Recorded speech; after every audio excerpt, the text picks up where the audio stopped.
Edward, sir, please go ahead. All right, we'll begin now. Good evening, good afternoon, good morning, wherever you might be joining us from. And welcome to our discussion on the future of Nigeria's indigenous religions, conversation with an Ifa priest. I'd like to say a few words in introduction of our guest, Oluo Olawale Olakunle.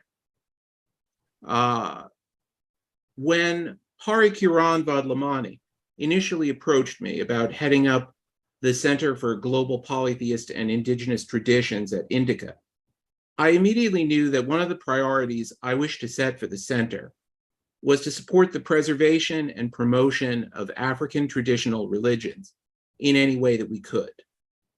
Adherents of indigenous religions on the African continent are estimated to number over 100 million, but this is only about 10% of the population of sub-Saharan Africa, whereas in 1900, the majority of sub-Saharan Africans practiced an indigenous religion exclusively. Nevertheless, because African traditional religions rarely require exclusive identification, these numbers greatly underestimate the actual continuing importance of these religions in the contemporary life of many African nations. With changes in the perception of these traditions and increasing recognition of their value, their influence domestically and internationally is capable of rapid, significant growth. Moreover, a number of African traditional religions, especially from the Niger-Congo language family, have become global religions in their own right as a result of the African diaspora. Perhaps the single most influential of these is Ifa, an ancient tradition of the Yoruba nation. Ifa is not only one of the world's great religious traditions, but also one of its most important civilizational knowledge systems. As such, when I was beginning to try to think about ways in which the CGPIT could contribute, in however small a fashion, to creating the climate for a renaissance in African traditional religions, I was extraordinarily fortunate to discover someone who was already doing exactly the kind of work that I had imagined, and who was in the best possible position to leverage the support that INDICA was able to offer. Oluo Olawale Olakunle, a fully initiated Babalawo, or Father of the Mysteries, combines the initiatory knowledge and ritual prowess that he has received with an incisive understanding of the challenges facing contemporary society, and of the indispensable role that Ifa and kindred traditions will play in confronting them. Traditions which do not proselytize often have a hard time being heard, and are as a result easily taken for granted, even by those who seek the help of ritual specialists in their hour of need. With much of their knowledge being closely held by specialists, information about such traditions among the general public comes largely from popular culture, which often distorts and sensationalizes them. Through his Ifa Priest podcast, as well as his other social media interventions, combating stereotypes and providing accurate information about Ifa to seekers in his country and in the diaspora, alongside his untiring dedication to the Babalawo's essential labor of initiation, divination, and worship, Oluo Olakunle is the kind of spokesman that we need to be supporting as he works to uplift his community and to ensure that the voices of the Orisha are heard today and that future generations may once again benefit from their guidance in every aspect of their lives. Without further ado then, it's my great honor to introduce to you Oluo Olawale Olakunle. The pleasure is mine, sir. Good afternoon from Nigeria, good evening from India, and good morning in America, basically. My name is Oluo Olawale Olakunle. It's a privilege to be distinguished as a fellow of the Great Institute of INDICA, and through meeting with Dr. Edward Butler of the director of my own particular institute. Over time, the Ifa and the Orisha spiritual system as embedded in the culture of Yoruba people has gone through so many backlash, has gone through so many stereotypes, and has actually gone through the test of time through colonialism and diverse challenges that have tried as much as possible to trample down upon the knowledge and disintegrate the society from the knowledge, making the society not making the society have the best, utilize the best of its opportunities because of the lack of the knowledge and because of the lack of the stereotype and the media backlash against stereotyping our indigenous spirituality. Majority of us, or someone like myself, who was actually born and brought up in a Christian family, especially the one of the major spiritual centers in Nigeria, which is obviously the Fifa Bible Church. You know, it's a bit of an appalling story, considering how I've been able to move within the journey and how I've been able to discover the essence of my own existence as a person, which is basically to help in the propagation of the knowledge, the factual knowledge of Ifa and Orishas to the world, especially the young people like myself who serves as, you know, Africa's shining light. You know, who obviously need to understand themselves and rediscover themselves through the lens and the prism of their own indigenous spirituality. So there is a new dispensation, and young people are retracing their steps. Young people are, because the most important step we need to retrace as a people is our history and our culture and the tripod of our spirituality as a people. So if at any point in time we lose touch with this tripod of our existence as a people, if I made us to understand that we will lose our own identity as a people. So the work that I'm doing and the knowledge of Ifa and Orishas that I'm trying as much as possible to relate to young people out there is a means of opening that portal of reconnection within young people. Okay.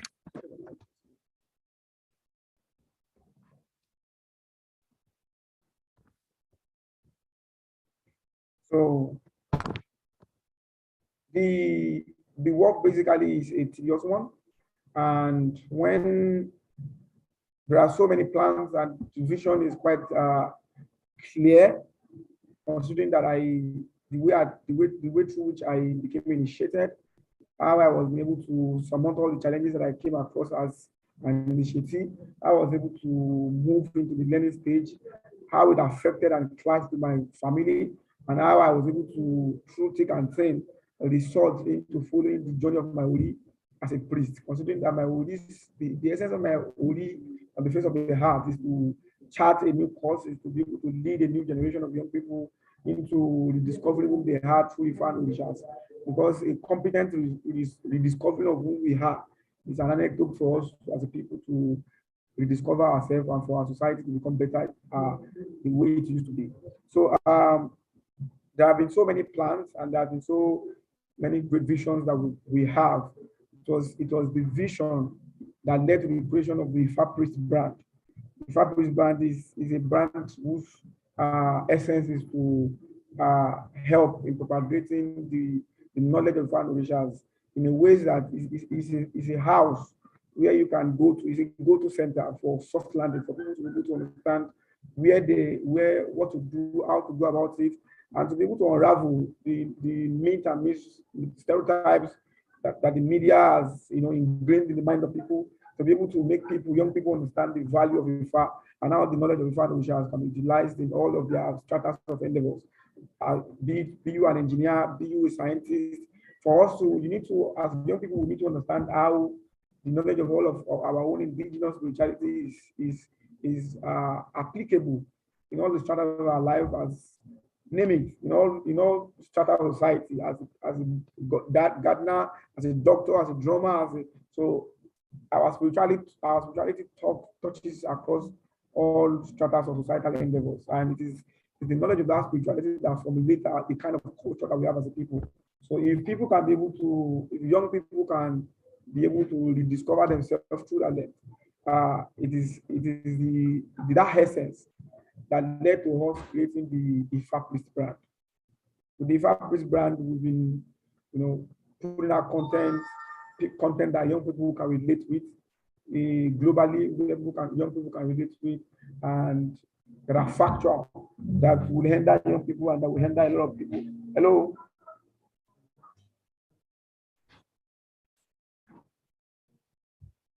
So sorry for that interruption. Excuse me, please. Can you please, the door is locked. Thank you. So someone opened my door. This is what doing live events is like. Don't worry about it.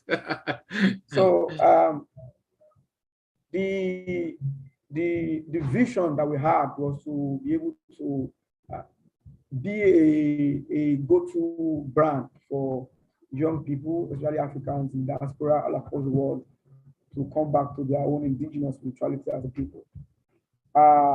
With the brand, we've been able to create the Ifa Priest podcast, a podcast that initially I remember that it used to be the Ifa Afrofuturism and Tech podcast.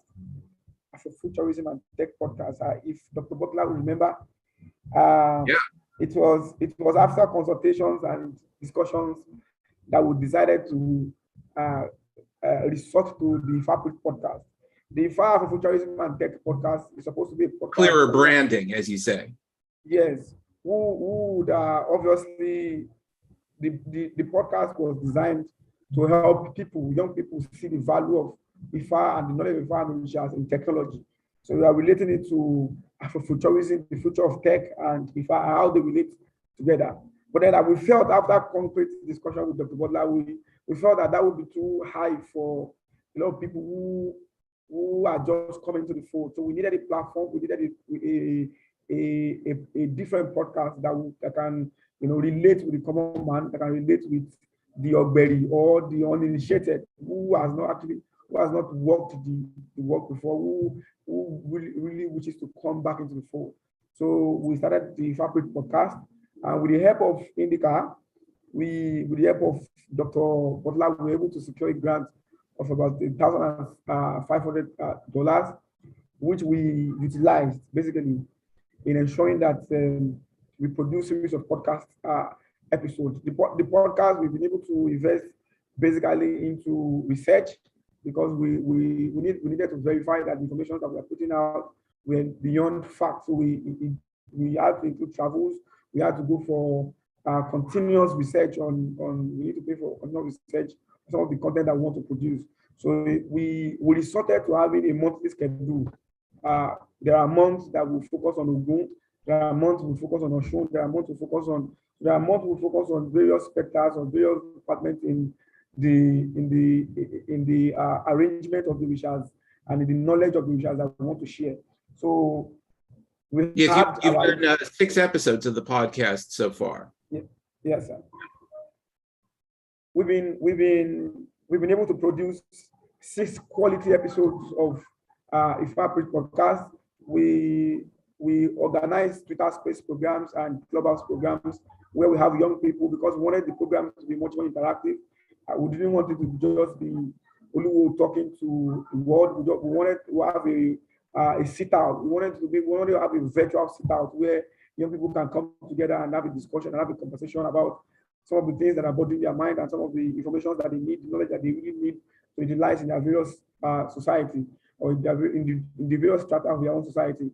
So through the Ifa podcast, the Ifa Priest podcast, we've been able to create that. We organize monthly clubhouse programs and we organize monthly Twitter space programs. So if you notice that the podcast series are in different episodes, we have the virtual meeting on Twitter, which we record and eventually edit to the podcast. And there is a clubhouse version that we also record and we edit into the program. so that we wanted to have diversity of conversations. We wanted to get people to be able to see the different perspectives of the same issues that we are discussing about. And then we were tackling the issues. We talked about feminism, and we talked about the relationship of Ifa with feminism. We talked about technology and the relationship with Ogun. We talked about Ifa and Itefa. We talked about the stereotype behind it. We talked about Ori. We talked about the important portal of connectivity between man and the cosmic realm. So we did so many Twitter spaces, and the Twitter spaces we've been able to. The last time I checked, we've been able to have about I hope I'm still visible. Let's just let's maybe talk about some of these issues now, and people, there will be links up so that people can listen to the episodes of the podcast themselves, and everyone should definitely follow you. I think that there are also links to your various social media outlets that are going to be provided, so that they can be aware of upcoming events that you're doing, things like the Twitter Spaces, But in order to not be too wrapped up in process, let's sort of like pivot to actually talking about some of these issues.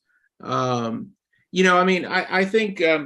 You were talking about how you initially branded the podcast with reference to the concepts of Afrofuturism on the one hand and technology on the other. I think that one of the interesting things about your approach to the way that you discuss Ifa is the way in which you talk about it in relation to technology, and the way that you talk about it as a technology.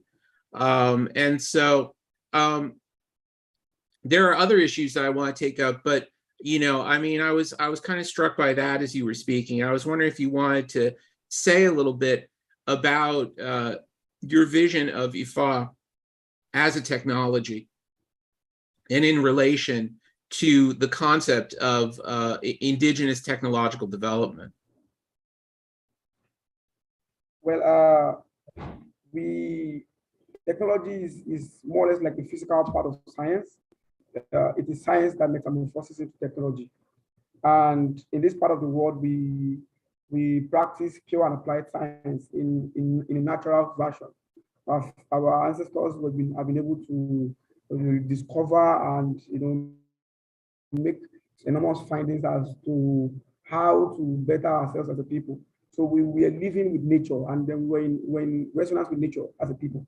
And at the same time, because nature is a technology-prone environment, a lot of people do not.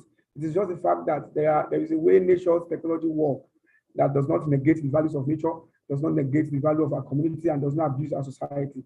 So our fathers have been able to do advanced research into the connectivity portals of each of the rituals, the values it brings, and they've been able to do technology that is ingenious to our society, a technology that will not harm our society, that will not harm our nature, and then that will not have issues with global health challenges or global climatic actions and all that. We are an advanced community whose knowledge of Ifa and rituals and our societal spirituality has helped advance our own science, which is focused on being pure and applied to our society.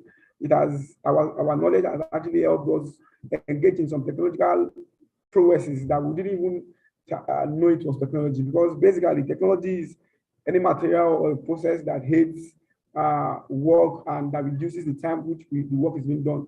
So any work that is done, for instance, I wanted to get a wife now, immediately there is a technological measure to that fact that would aid that progress. There's a technological version to that side that would aid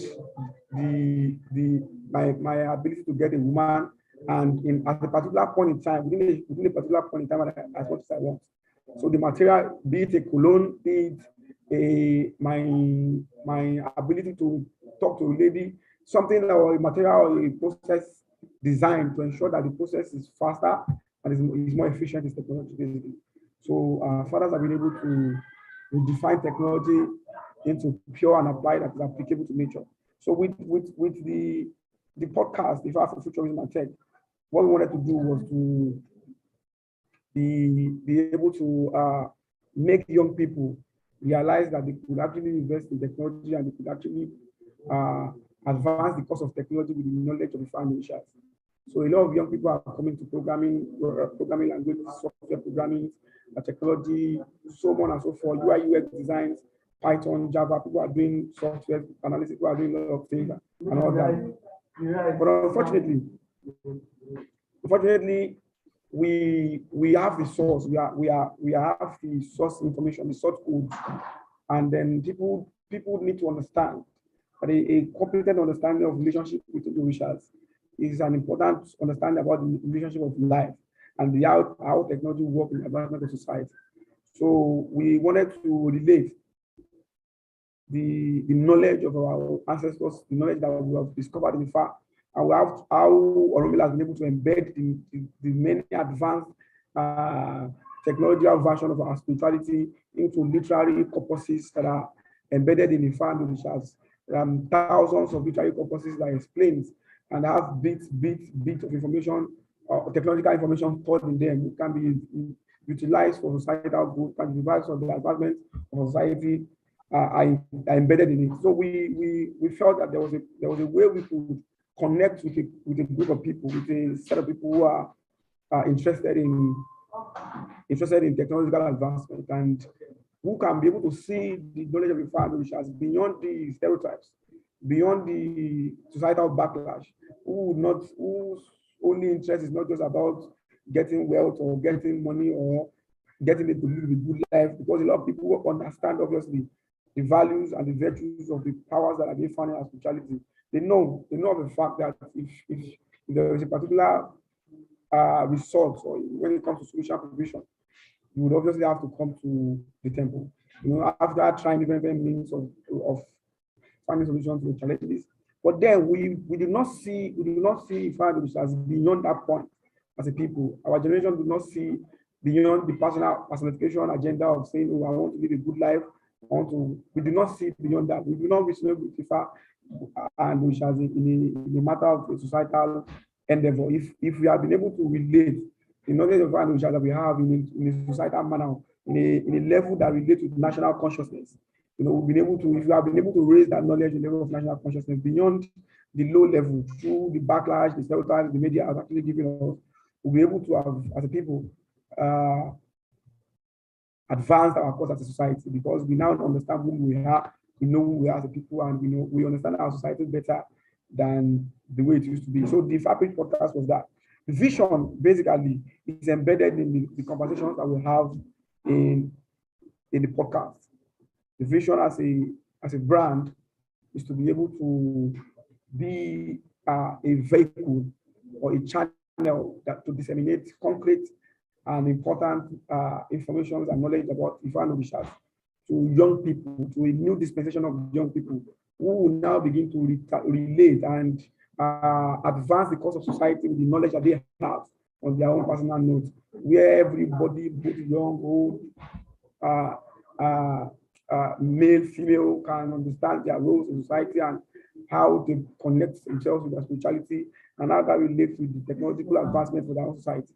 So the moment we begin to help young people rediscover who they are, we believe that our society is going to have a good lift, because we would have been able to create a lot of people with the concept of work there, which is the trademark for Romela.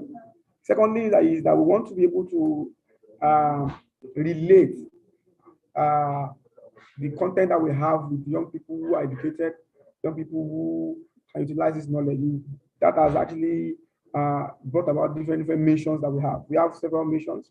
We know that our vision is to disseminate, is to educate, is to help you learn, is to help you connect, is to help you grow, which is the tripod of our vision, is to learn, to connect, and to grow.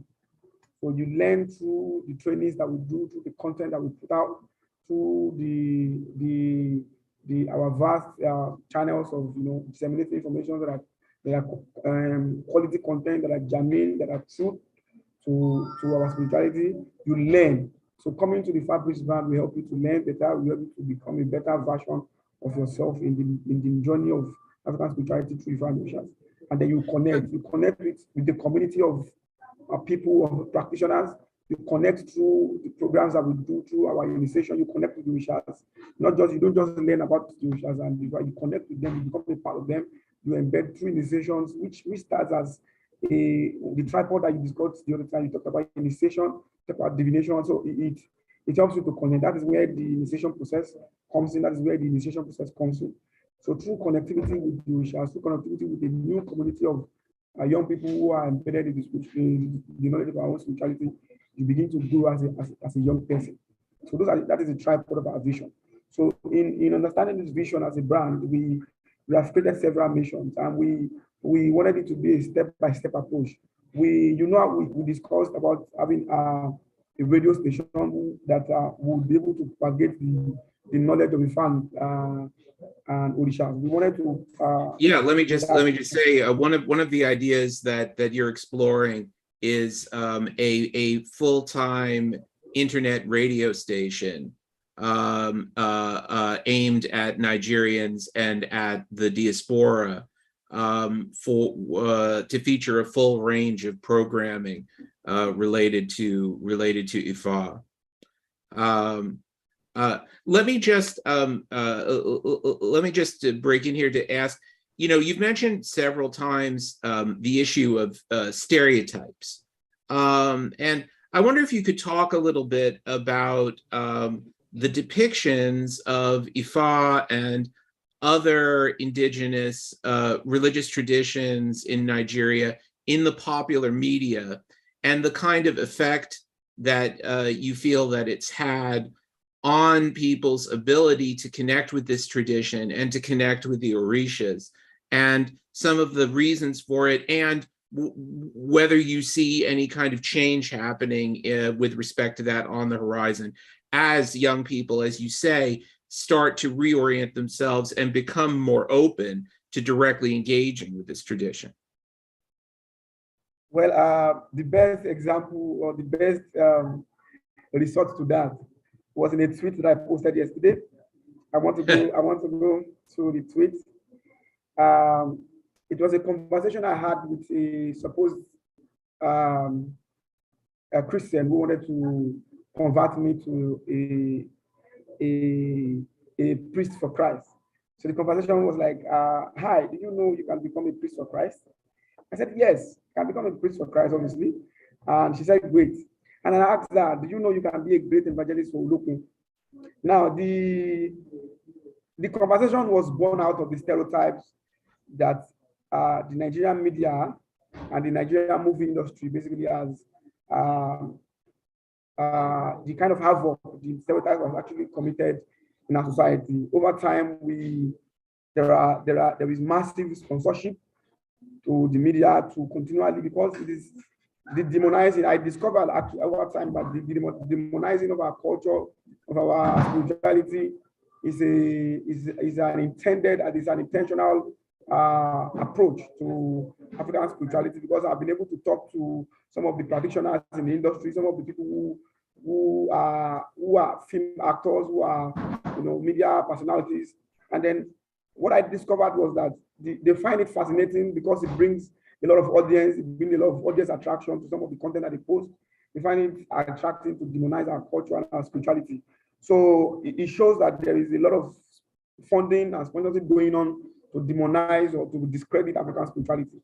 So what that has been able to do is to make people see Ifa and the Orisha from a position of hate. There is an intentional campaign to name issue.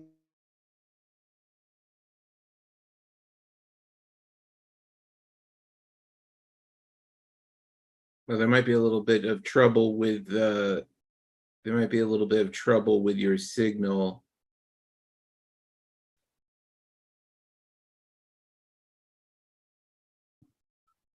Yes, Edwardji, we'll wait for some time. Yeah, see if you can reestablish. Oh, I think maybe it's coming back. Can you hear me? Yes. There we go. We lost you for a minute or so. Okay. There's no way to switch off my phone. I have calls coming into my phone that is. Oh, that's If I switch off my fine. phone, we'll be able to do the conversation. Now, now the side effect of constant stereotype, constantly bringing a false negativity of our spirituality to the people has created a different mindset and a different approach and a different thought process or thought view through which our people understand or look at African spirituality. Our people now see African spirituality from the position of hate, from the position of, can you hear me? From a position of evil. We unfortunately termed one of our most important spiritual Satan. So they called Yeshua as Satan. And with this month, we are hosting the Issue is Not Satan podcast this month, because our program on this month is basically about issue. Last month it was Oshun, and we were able to go to the Oshun Oshogo Festival. We wrote about Oshun, and then we had a publication about it on the. This is a very important initiative. Let me just to provide a little context for people.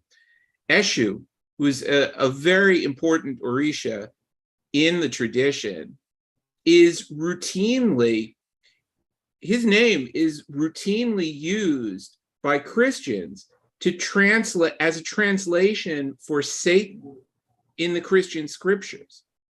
And so you can imagine over time the kind of damage that this does, the kind of direct attack that this is on traditional spirituality. And also, I mean, if I'm not mistaken, I mean, the depictions of ritual specialists in the popular culture is often quite lurid, isn't it?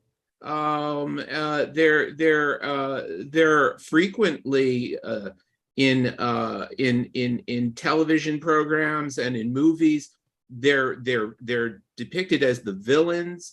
They're depicted as engaging in human sacrifice. There's really an extraordinary level of demonization of the traditional religions in the popular culture. And I was just wondering whether, do you feel that, do you see that getting better anytime soon, or has there been any improvement at all? There is already a change in perception. There is a new wave, and that new wave is basically because of the work that we continually put in, the work some of my kind, young priests like myself, who are educated, who understand the knowledge of Ifa, which has in different folds, the kind of work we've been putting, we've been having sleepless nights to ensure that people are educated, to ensure that people are informed, to ensure that people have a proper understanding of Ifa, which has basically as a people. So we've been able to do the podcast has about 2,643 downloads. The episodes of the podcast. So I have the statistics with me. I'll send it to you after the program. We have a lot of downloads, and I'm surprised that a lot of downloads are coming in from Nigeria and America.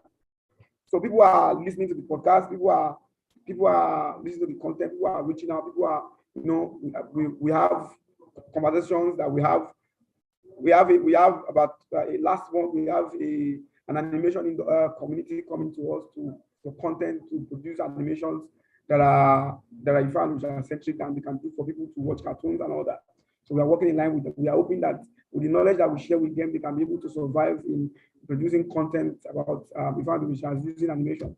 So the content that we've been putting out has actually made young people are in different folds to understand that this knowledge is something that can be utilized in their own society, irrespective of the strata of society that they fall into. So there is a new sort, although there is still a large percentage of young people who would not want to hear anything, who are still within the demonization part of our spirituality.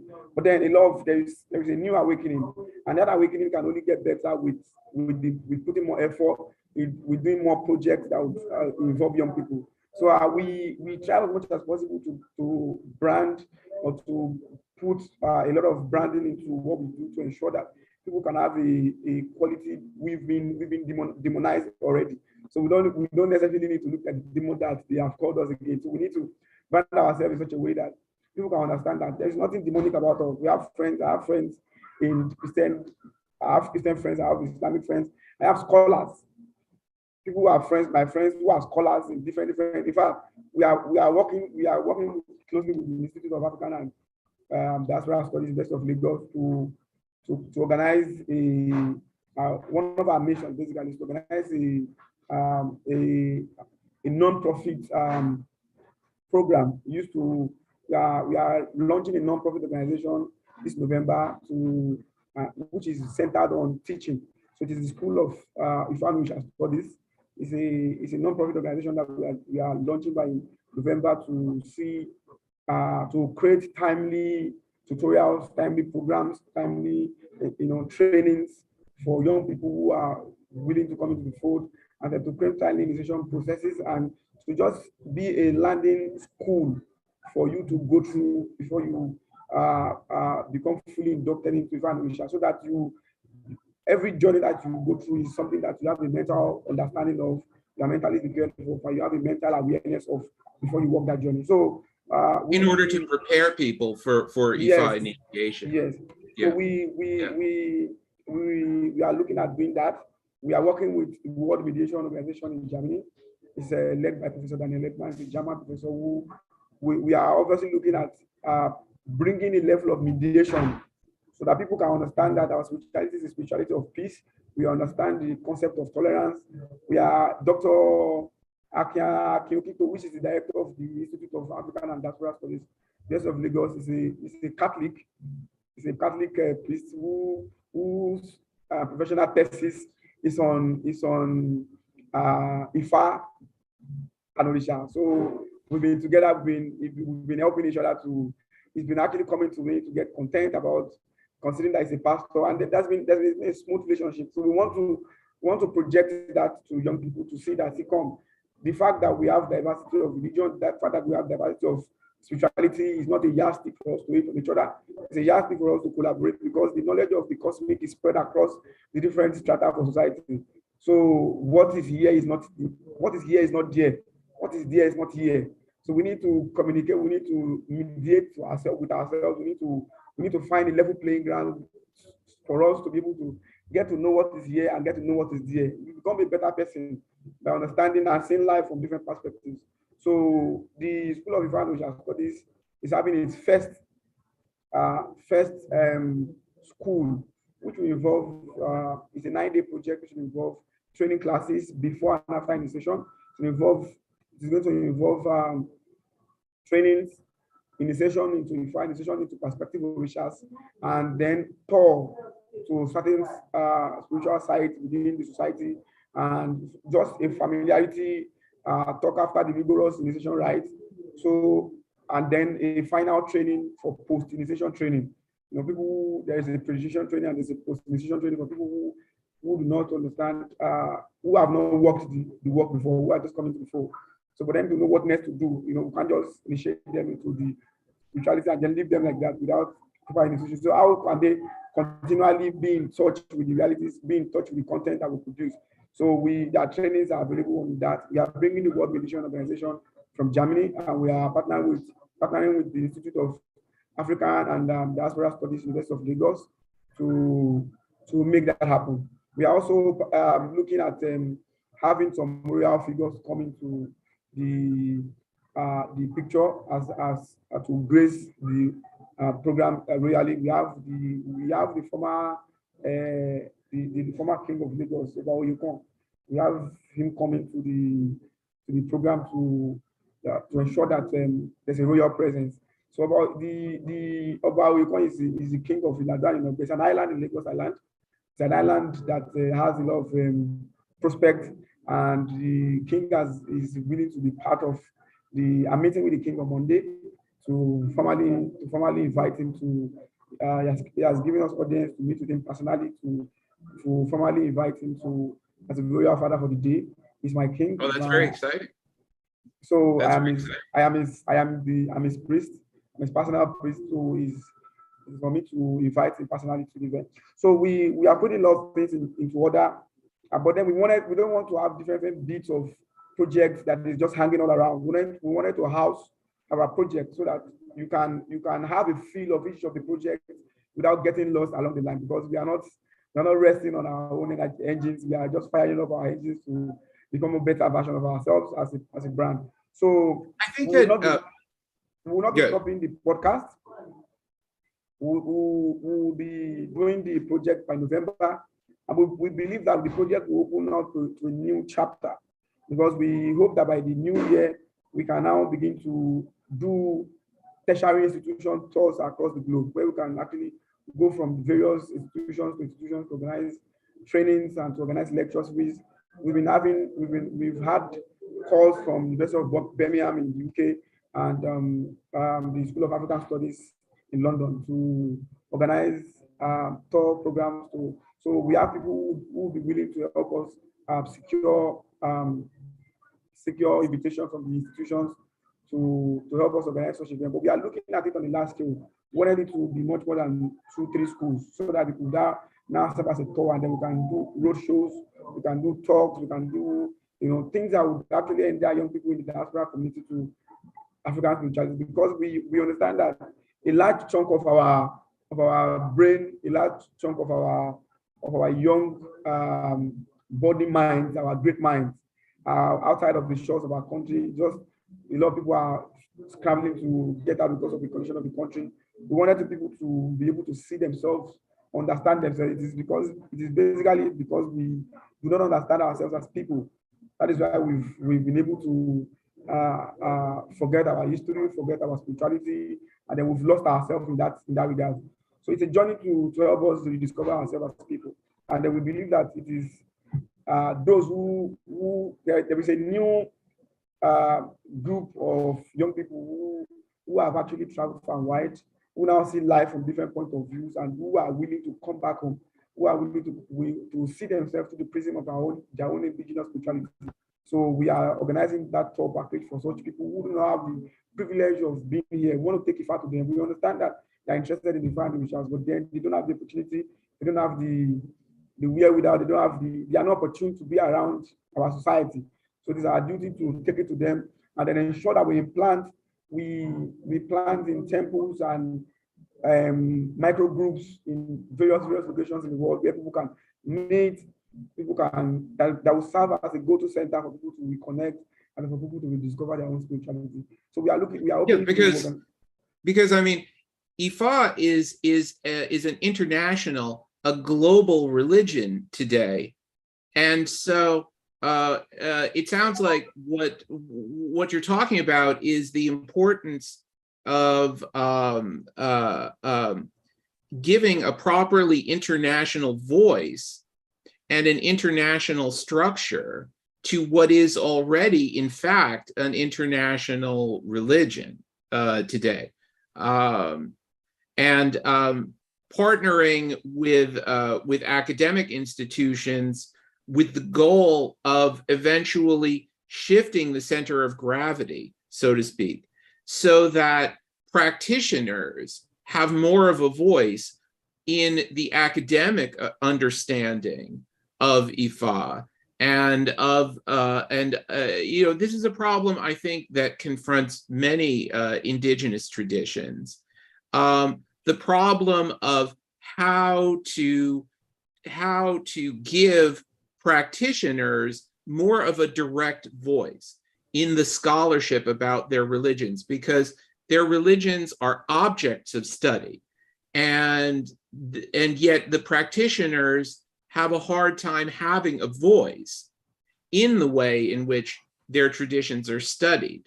And so I think that initiatives like you're talking about are crucial so that you can begin to develop indigenous scholarship so that it's not people from other traditions or from no tradition who are doing the work about your tradition and presenting your tradition to an international audience. you spoke a bit about the diaspora.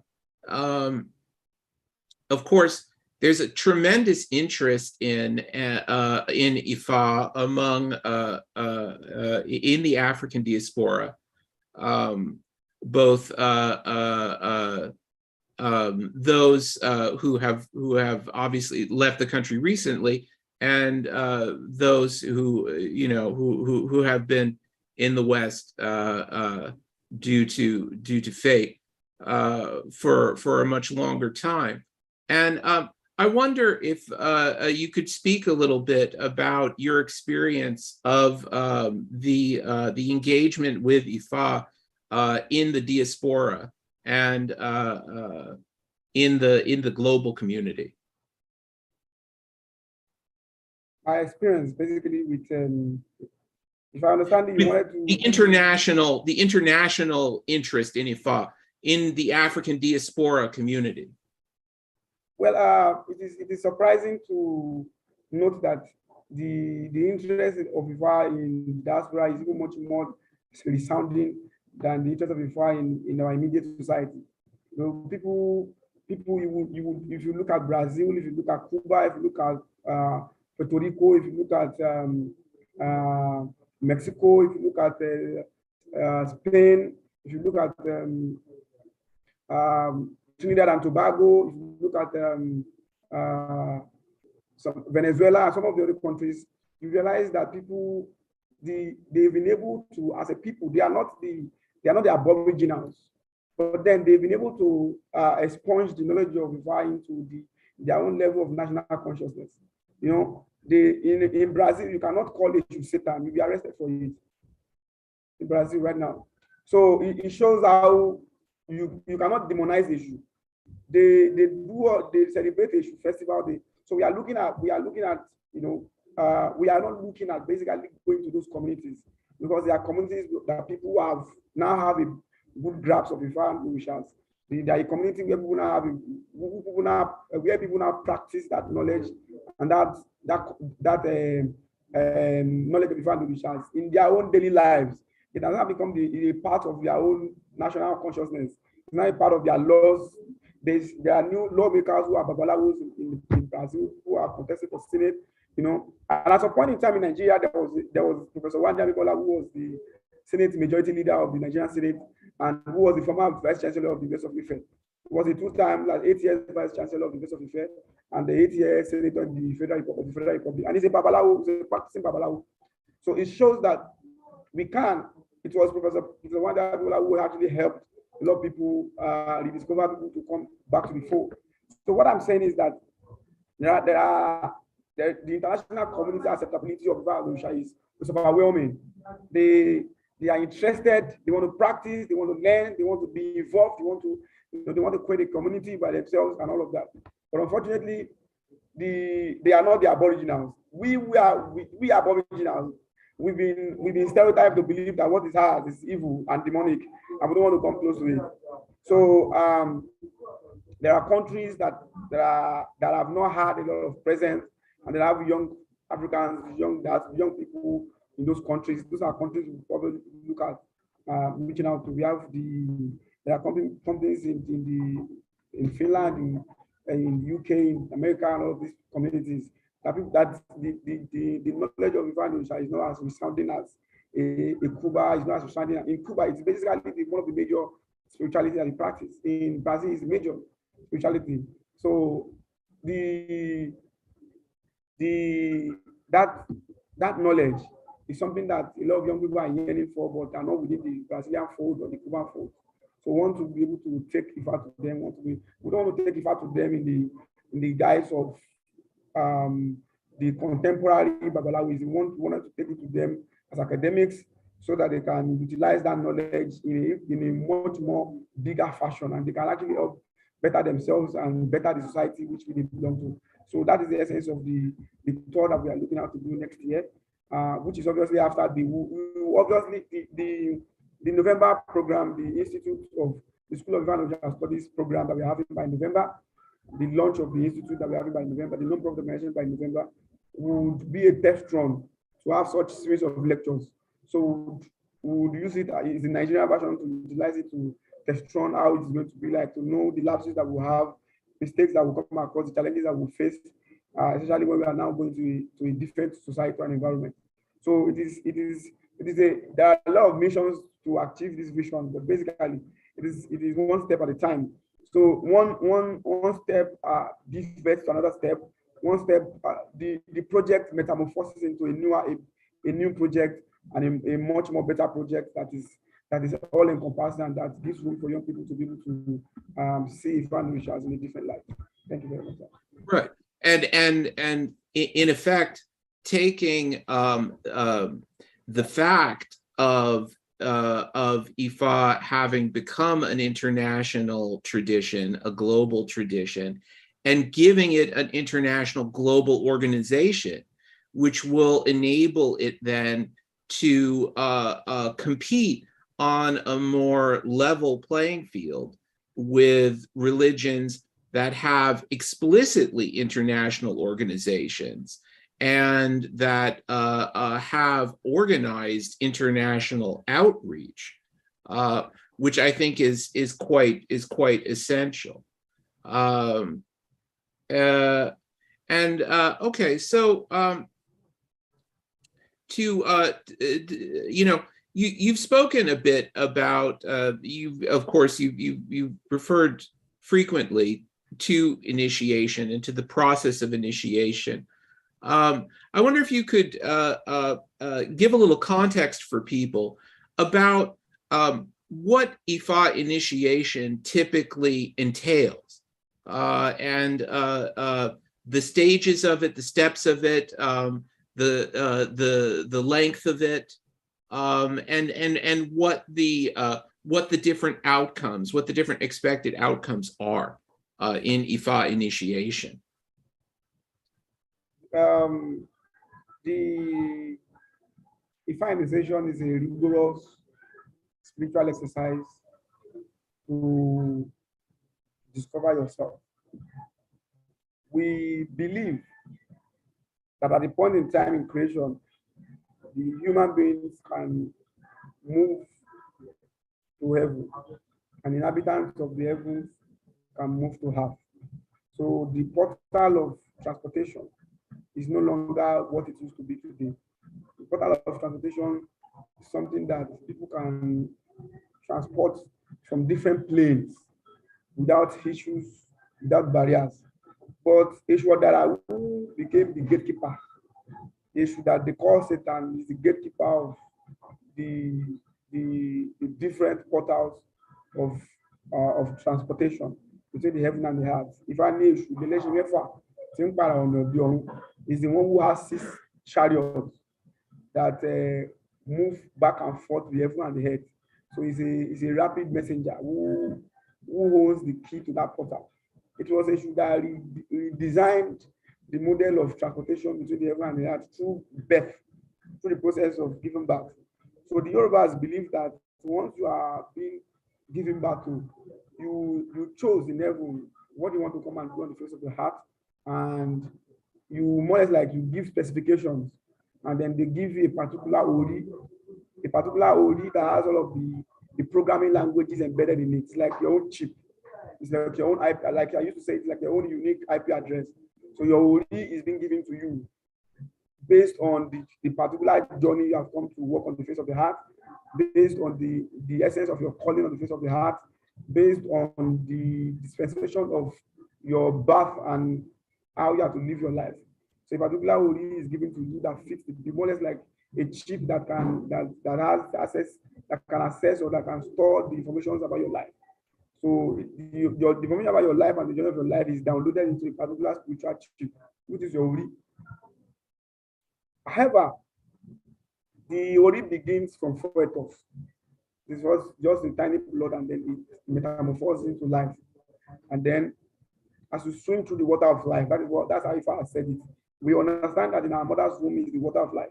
As we swim through the water of life, we travel through the stream of forgetfulness.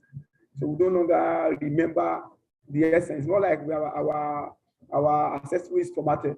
We are now become new. And then when we go to the face of the earth, we no longer understand the essence of our existence. That's why some of us follow our path by intuition. Some of us follow our path by just doing what our mind tells us to do. Some of us do not have the ability to be intuitive and all of that. So Orunmila knew that it was important for people to know themselves, understand the programming language, understand the details of one's spiritual portal better. A complete understanding of it will make one understand the essence of his journey on the face of the heart. And then it will open you up to understanding the challenges you are supposed to face in life, the blessings that are supposed to come your way, the abilities that you have, the unknown abilities that you have, how to develop yourself, how to become a better version of you, how to metamorphose from each of the stages of your life. So your already stores all of those information. So since you are forgotten now that you have been born, you cannot go back to heaven except you die. So how do you know that purpose without dying? Orunmila created a mechanism where all of the energies that were found on the portal of creation will come down, and then it is like a way where you travel back in time to ask the question of Yori, to get that information while still being. It's just like saying that you are in a pod. You are taken to a pod where you are taken back in time to know the kind of Yori that Olodumare has given you. So it is the VR of the contemporary of the current world, basically. So just so that people can follow a little better, you refer frequently to the concept of the Ori, which is a crucial, a central spiritual concept in Ifa. And I wonder if you could speak a little bit about what the concept of Ori is. What is one's Ori? One's Ori is one's unique spiritual identity. That's all. Every one of us has a unique ID. That unique portal houses the information about our life, our orishas, our DNA. The DNA is just a tiny bit of the information that is embedded in the portal of our Ori. So it is our Ori that determines the kind of blood that flows through our body, the kind of water that flows through our body. That is why you see that your gene is unique. You will never see a different part of your gene in another human. It is uniquely yours. So it is your Ori. Your Ori houses all of these energies.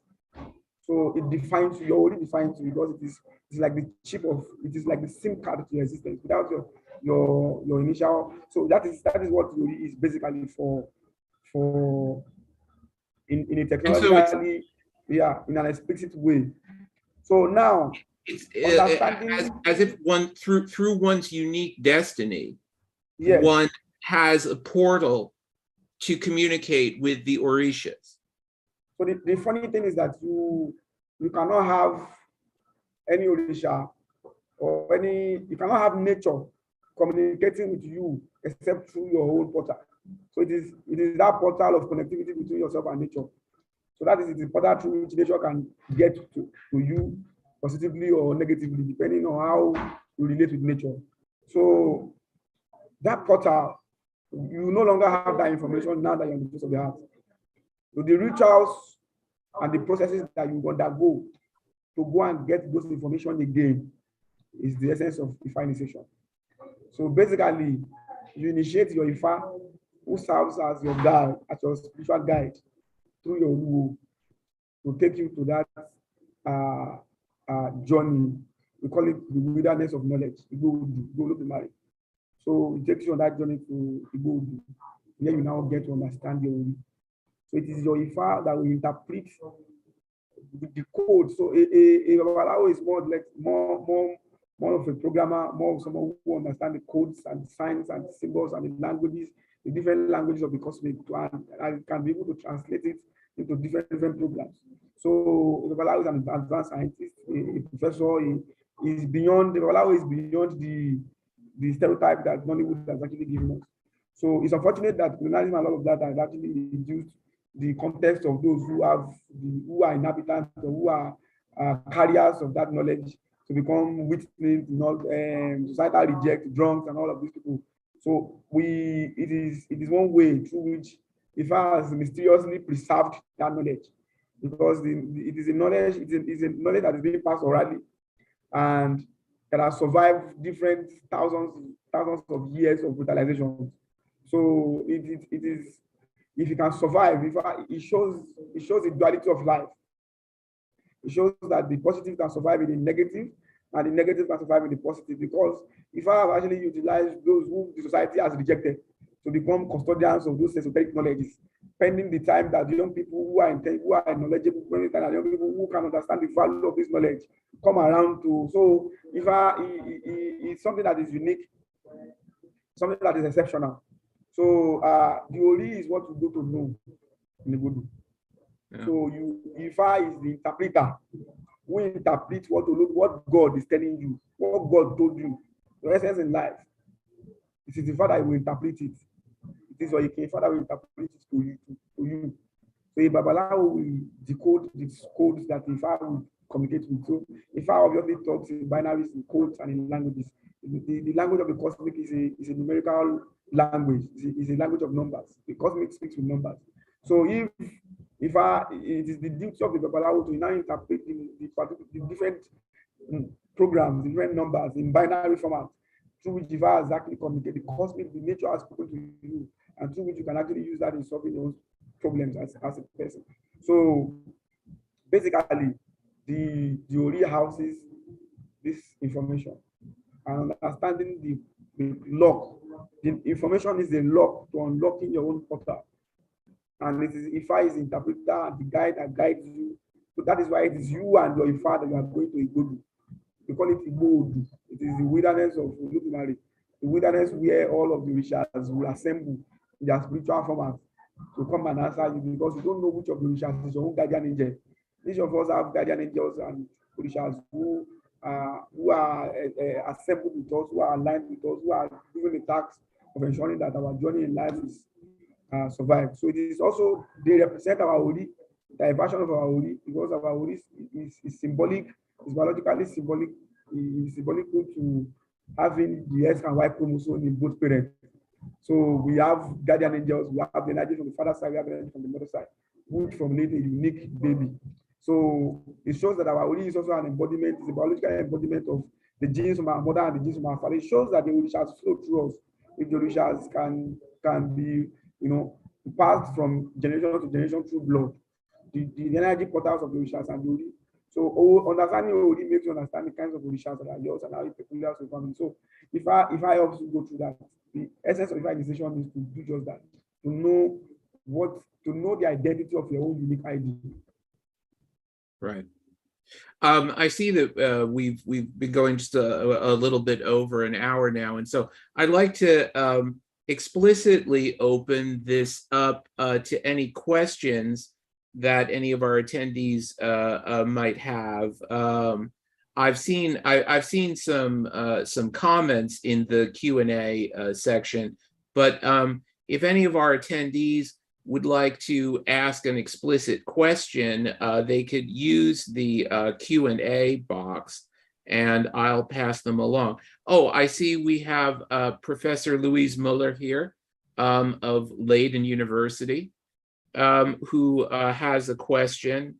You mentioned that Ifa guides you to unlock your code. To what extent is that unique code predetermined? It's a very interesting question. Professor Louise Muller, it is a nice one that you've actually asked this question, and I'm happy to be in the opportunity to provide answers to that question. First of all, the nature is limitless. So the programs of our lives are limitless programs. So because the energy portal of our African spirituality is on the index of 256 index. Each of the portals houses 16 different portals. And each of the 16 portal houses about 16 different windows.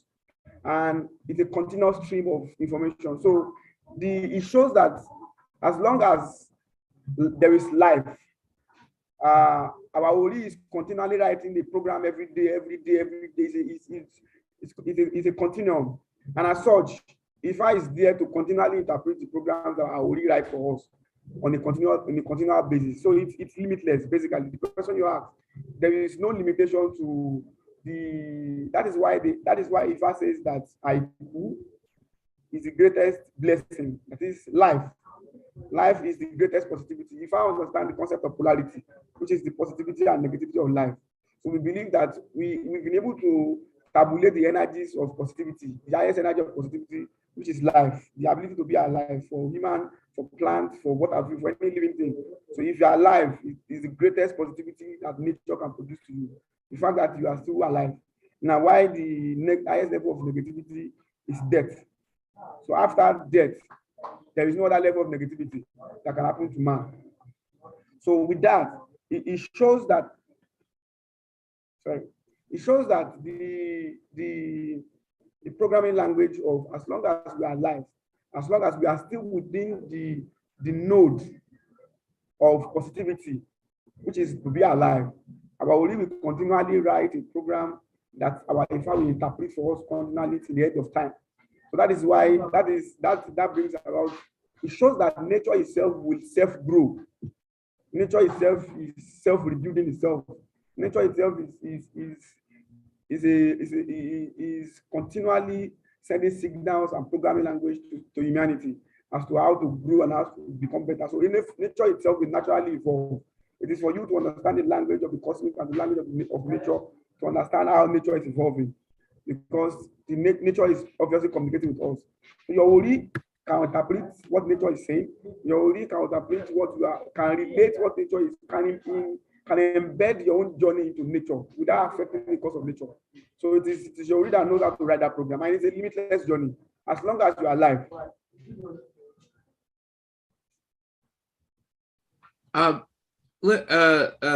So let me just also invite any of our Indian friends to contribute a question. I think that to me, the parallels between Nigeria's experience and India's are quite striking in many ways. A similar experience of colonialism, a lot of similar issues that they have to confront in asserting their traditional and indigenous religions in a context of global religions that are often hostile to them.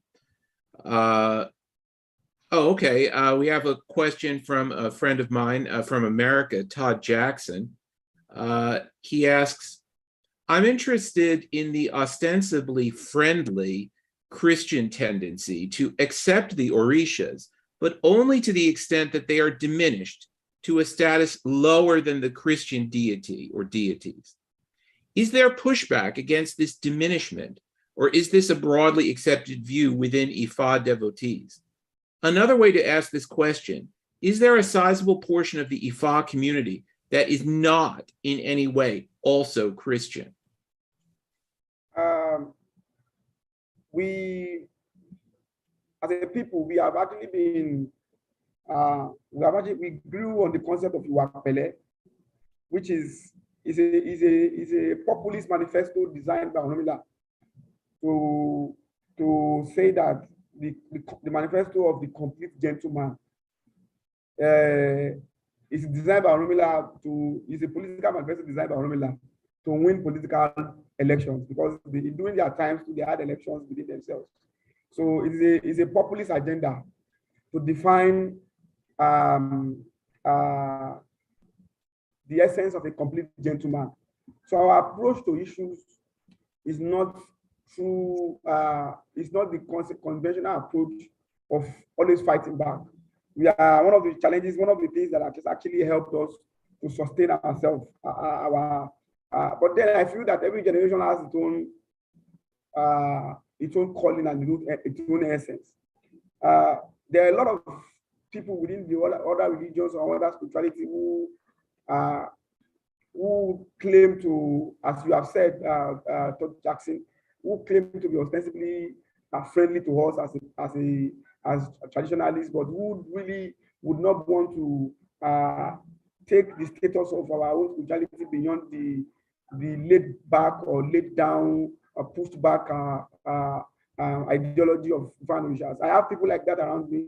It is not an accepted view from us. Our fathers have been perfect gentlemen. They've overlooked it, and that is one of the reasons why there was a successful mental shift about issue for people to be able to succeed in calling issue Satan. It was because our fathers never really cared about it. They were complete gentlemen. It is not as if we are going to fight about it. We are not trained to fight physically. We are trained to by ourselves tell our own stories. Our generation is going to tell our stories because people have been telling our stories in ways that is not true to ourselves, to our originality. So it is because we are failed to tell our own stories. What we are one of the things that we are doing at the brand, the Fabric brand, is to tell the stories, tell our stories, and then make people see us from the different aspects of everywhere they be in the world. So we are pushing back against those views greatly. There is a sizable portion of people who do not practice Christianity, who do not practice African spirituality, who do not practice Islam or Christianity, whose major religion, who even take it as a religion. There are some people who practice it as a spirituality, who do not take it as a religion, and there are some people who practice both as spirituality for spirituality's sake and as a religion. So for someone like me, I practice this as a religion, and I practice this as a spirituality, and it is basically my life, basically. And along the line, there's a big portion of people, but the challenges we have is that which is obviously being solved at the moment, is that we are scattered across board. There is basically no level playing. It's not as if there is no unity, but then there is no level. There is nothing that really brings us together as spirituality, because the way our spirituality was designed, every household has its own unique spirituality. So you understand spirituality through the ladder of your own society, your own family, through your family, through the people. So spirituality starts from the home, and each household has unique spirituality embedded with the system. You could be from the family of Ogun, and your spirituality is embedded within the Ogun spectrum. You could be from the family of Obatala, and your spirituality as a family could be on the Obatala spectrum. So that spirituality defines your taboos, it defines your way of life, it defines everything that you do as a people within your own family. So, but then we are now having temples in different society. We have Ijo, which is my own temple, which is a version of, which is a temple for worship of the Ifa Initiation. So it's a place, it's a designed place for people to come and meet themselves, to relate, to have a community. There's not a religious community. There's a joy, there is a joy Ato, there is a joy Oshemeji Ibadan. So there is a new surge, and there is a new sort of temples rising in different locations, especially in the southwestern region of Nigeria. People can now visit to worship. There are many temples in Lagos, and many temples in Ibadan, there are many temples in Ogun State, and many temples in Osun State. So there is actually no state in southern Nigeria that does not have temples across them. So this new step has actually been able to help us formulate a community, create a statistics. If you are to look at the population of Nigeria, we have to look at the population of those who practice African spirituality without in guise of who practice spirituality in the night and then practice Christian Islam spirituality in the daytime.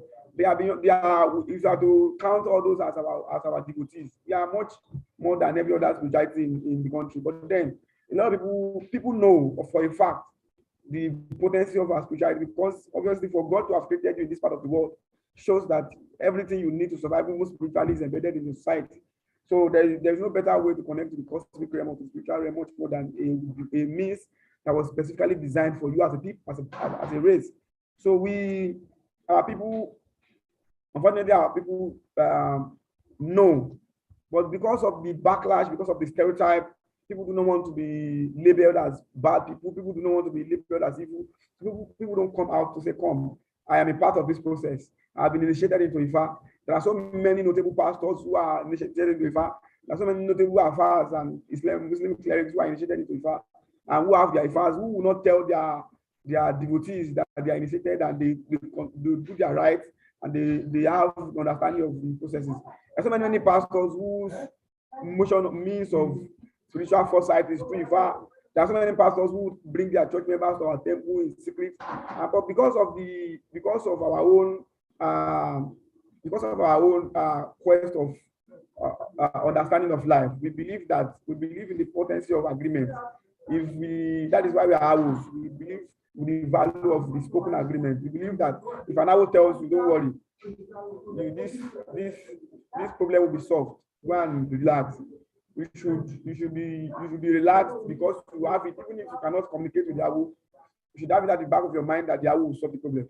So that is the level to which the Ifa spirituality, although there's a new distribution of scammers and online fraud who leverage on the fact that there used to be an honor, there used to be a level of regard for Ifa in terms of being plain and being sincere. But there's a new distribution of those who are tarnishing that image. So the things that we are doing in that regard is to ensure that there is constant flow of information for people to know. The more people know, the more people have a quality understanding of what the spirituality is. It will be hard for you to tell them otherwise because they can see, they can hear. It is not as if they are understanding the knowledge of the family as through a third party. They can now understand themselves. They can now, so it is a feeling, it's a journey that you have to work on your own. It's a personal journey. It's a one-man journey to spirituality. So my experience is intrinsic to me, is unique to me because I have a unique identity. So my journey is unique, and it's obviously going to be different from yours. So for you to understand your own journey, your own experience, and how to go about it, there's a sizable portion of the devotees. But it's just that people will not come out to openly associate with it. The ties are changing. People are, because of the content that we continually put out, people are having a different approach towards African spirituality. So do you think that it would be helpful if more people identified with Ifa as a religious identity and not just as a set of spiritual practices, not only as a spirituality? I mean, obviously it's a testament to the power of Ifa that people, as you say, who have other religious identities, people who are even Christian pastors or Muslim imams, will, even if they have to do it secretly, will seek out the spiritual technology of Ifa. But do you feel that it would be helpful if in Nigerian society more people thought of Ifa as a religious identity and not just as a body of spiritual practices that they could draw on when they needed it, but that didn't define them as a religious identity? Well, you need to first, before you can key into the concept of religion, you need to have experienced spirituality before you can walk through religion. Religion is organized. Religion is has a little bit of human reconstruct in it to suit people's needs, to suit people's selfish wants. So we feel that it is important. We know that is why I'm a religious person. I go to the temple. I'm a priest in the temple, but we know that people need to experience spirituality before they decide. In our spirituality, it is the religious part of our, we are open to utilize our channels to help evangelize. We don't evangelize in our spirituality. We believe that if it is time for your Ori to take you on that journey. Your Ori will bring you to us. That is why they say that Ori to when so it is the head that likes you, the Ori that is happy with you, that will take you to the source of solving life problems. So we don't believe in it. Like there are pastors and imams who come to us for technologies to bring a large mass of people to their temples, their churches, their, but then we do not, as a people, use it because we know that the moment that we involve the use of an external force to attract you to our temple, it means that it is no longer a spiritual temple, it's now a business center. So because it is not your Ori has not brought you to us. It is we that we are forcefully dragged you to ourselves. So we don't utilize all of those things in our temples. And over time, obviously, people need to do religion. But then the essence of the brand is to be able to give people soft landing. People who have not even, we cannot, the religious part of it cannot just be within ourselves alone. There are so many young people who want to be part of the religious process, but then who don't even know how to go about it, who don't even know where to go to, who don't even know who to talk to. So it is our duty, it is the duty of the purpose brand to first of all educate people about it. Through education, we remove the stereotype, and then we help you to connect. Part of the community that you are going to be connecting with is the temple. Part of the community that we are going to be connecting with is through initiation into Ifa Initiation. And basically, growth is through fellowship. So religion, one of the essence of religion is fellowship. So it helps. It is part of us. But our own duty, we must not be lost. Excuse me. We must not be lost in our vision. Our vision is to educate. Our vision is to help you learn, help you connect with the and then to help you grow. So the tripod of that vision is in constant resonance to the project that we are doing. We don't want to do beyond because we know that we cannot do all, we cannot do everything. So, but then we believe that what we are doing will be able to help young people, and we are already seeing the results. Help young people in different spaces of their endeavor. I just told you about the animation industry and how they are interested in ensuring that they begin to own animations. It is not my project, it is their project, but the idea came to them by virtue of the content that we are doing. So it shows that there are results, aside from the downloads, aside from the statistical records of results, there are results that are realistic, that we can see, and that are obviously producing other results, obviously. So there are so many things, there are so many conversations, and there are so many projections going on the net, basically. So our duty is to help you learn, help you connect, and help you grow. Having doing that, we can now put you into religion as someone who is now well equipped. You cannot go into religion like a flock. No, you are not. You have to go into religion with because it is in religion where people followers don't question their leaders. We don't do it in our own temple.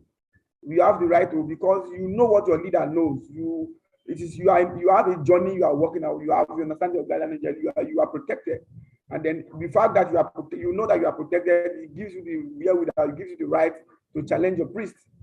It gives you the right to challenge your leaders and to dialogue. So as against the approach of as against the monotheist approach to spirituality. Our spirituality is polytheist. We have different religions, and we have people who have different knowledge and different religions. It's spread across bit. So you don't know to the extent to which I am spiritually equipped as a priest, because it is hidden. I just have to keep it there. So basically, every one of us has a little deposit of spiritual knowledge in religion. So it helps us to appreciate ourselves better. It helps us to communicate with ourselves better. It helps us to respect ourselves. And it gives us the ability to be able to question leadership and be part of the process of growth. So that is how religion should be practiced, basically. So yes, we believe that through some of the projects that we are undergoing, people can be able to organize religions, and we are organizing temples. The temples are religious temples. Religious is based on the concept of worship. Yes. So we have temples where worshiping is being being carried out on a different one of the takeout from the tour, the next year tour, is able to create temples in different cities and locations where people can collaborate. We call those temples micro groups.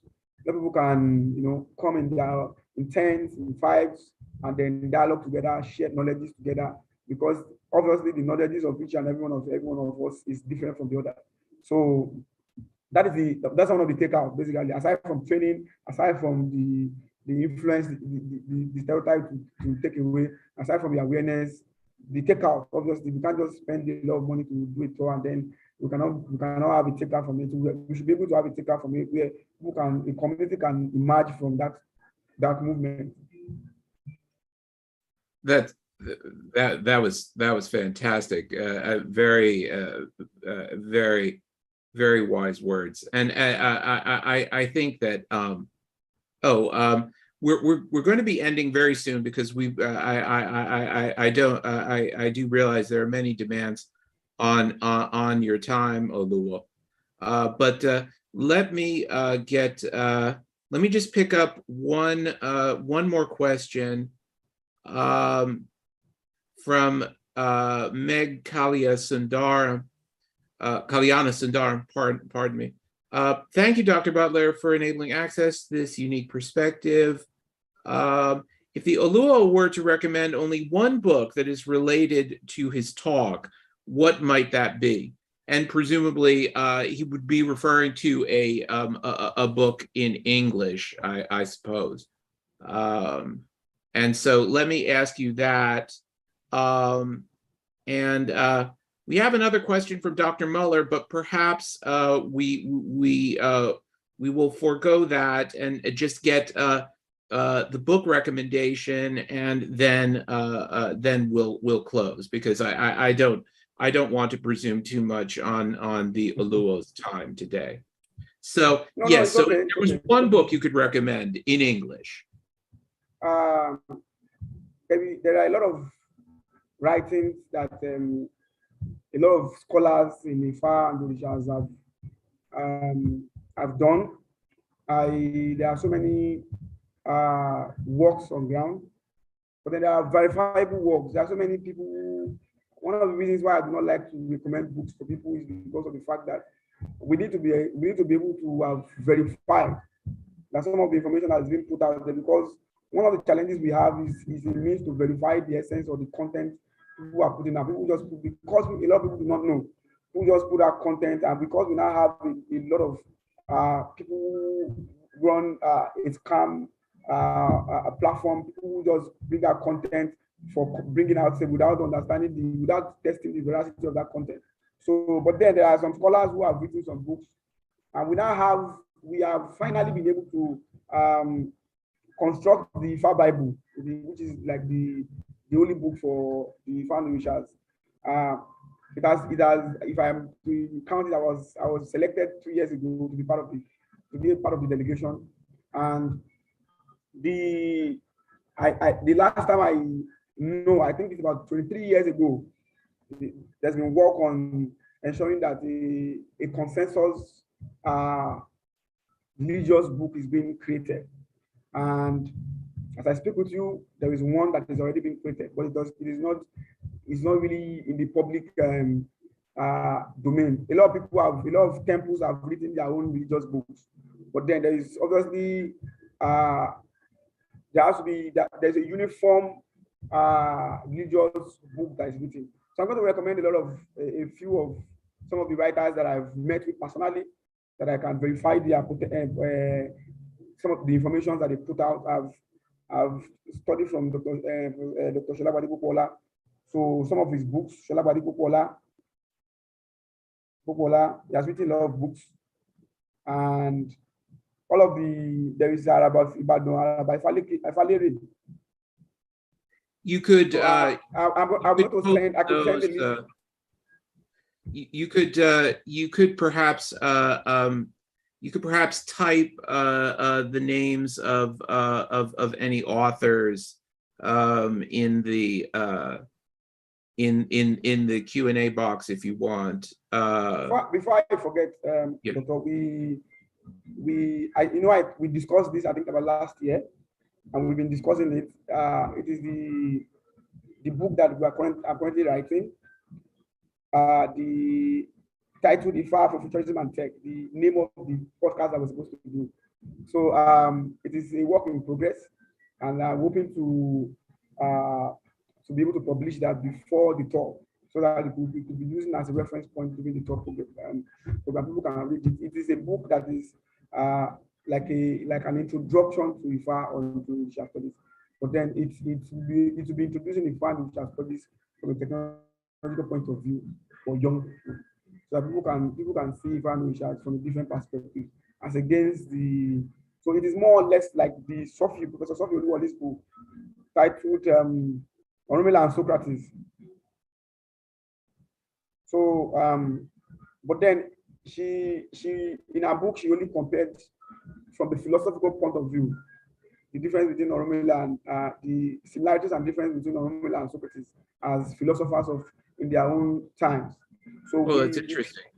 The book I'm writing is basically about the relationship between contemporary young people and Ifa. So how from a technological point of view, not a philosophical point of view, is for people to be able to understand the implication and the use of Ifa and Orishas in contemporary times. We are in a tech-driven society, the world is moving tech, and it's important for us to be able to reconnect our science, which is the knowledge of Orishas that we have, to technology. So Dr. Luzmula asked about connection between Ifa and the Yin. Yeah, if you want to speak to that briefly, and then we'll wrap up. Yeah, she was talking about the importance of duality, which you've spoken of a good deal, and I know that you've also spoken about the importance of one's Ori as a kind of a neutral point within the polarities of the cosmos. It's a vast topic, and so that was why I was a little bit wary of bringing it up late in the talk like this. But if you have the time and you'd like to say a few words on the subject, of course we'd be grateful. Yeah, can you hear me? Yeah. Can you hear me? So to answer Dr. Muller, the connection between Ifa, the relationship between Ifa and Yin Yang, which is the Chinese religious spirituality, the Chinese spirituality, which if I understand, which encapsulates the Tai Chi and the Tao, basically. So if I understand or defines the existence of nature, the concept of duality of polarities. So the duality of our spirituality can be related or can be looked at like the yin yang. So because we have Ire, we have Ibi, we have the positive and the negative, and we have the yin and the yang, the white and the black. So in the yin yang, if you look at it shows that Yoruba says that we have Ibininu Ire. So there's a snippet of negativity to balance in positivity, to balance the positivity, because in the event that there is no ounce or there's no snippet of each of the energies in each of the energies, we will not have a balanced world, basically. So Ani Bininu Ire, that is the black dots in the white yin, and Ani Ire the white dots in the black yang. So that explains the foundation of the similarity between the Fifa religion and the Chinese religions of Tao, Confucianism, and other spirituality practices within the Chinese people. All right. So, I mean, obviously, you know, we could go much longer, but I want to thank you at this point for the time that you've given us and for sharing your wisdom with us.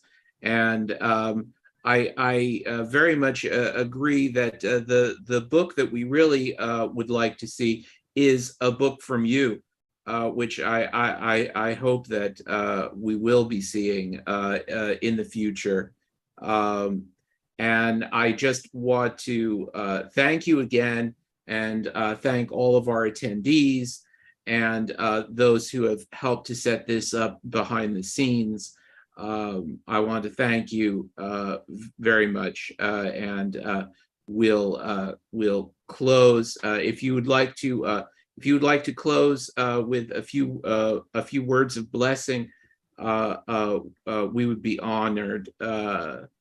Oluwa Olakunle, if there was anything that you wish to say, or to any way to close the meeting.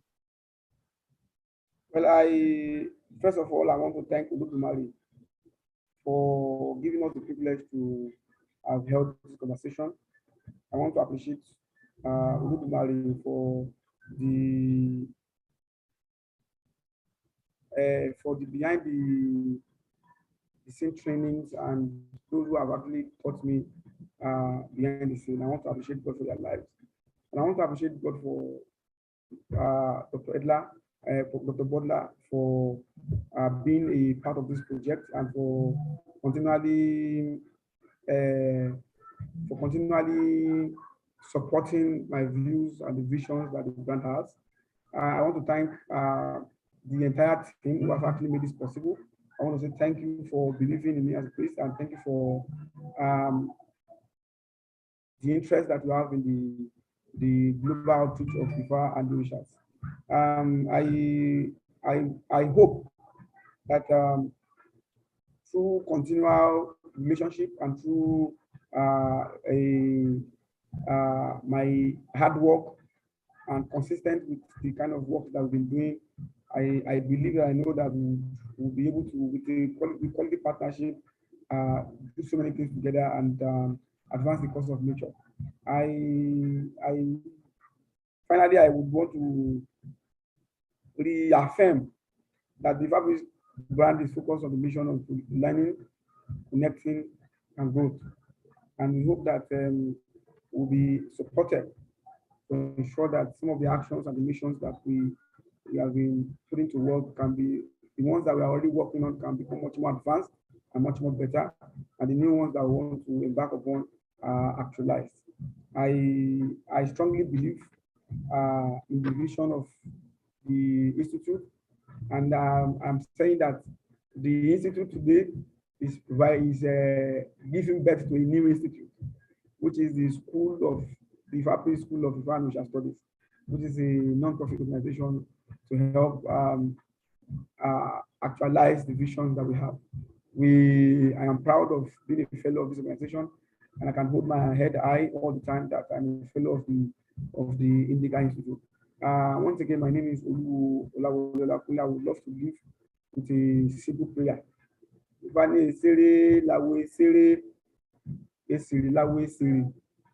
Adaku, Adauku, Ofibiyeran, Ofipetu, Adiba fún ilé ire tí ń ṣayẹ òkun, àbùkù ilé ire tí ń ṣayẹ ìjà, Adiba fún ọ̀mìnira tí ń ṣọmọ lọ́jọ́ orí kòtò, níjọ́ tí wọ́n lọ sájòkun àjòkò tó ṣe gbọgbọgbọ bí eri, wọ́n ní kọ́múlére tó ń ṣe ọ̀mìnira kan fi délé, kọ́múlére wọn fi délé ìjáwó nínú ìrìn káwọn má balẹ̀ ilé ire, ilé ìlà àbánilẹ́sẹ̀ ọba òrìṣà. It is a prayer that in all our doing, we will always return back to the starting point a better person. My name is Oluwa Olakunle. It is a privilege to be on this program, and it's a privilege to be part of this meeting. Thank you very much for hosting me. Ashe.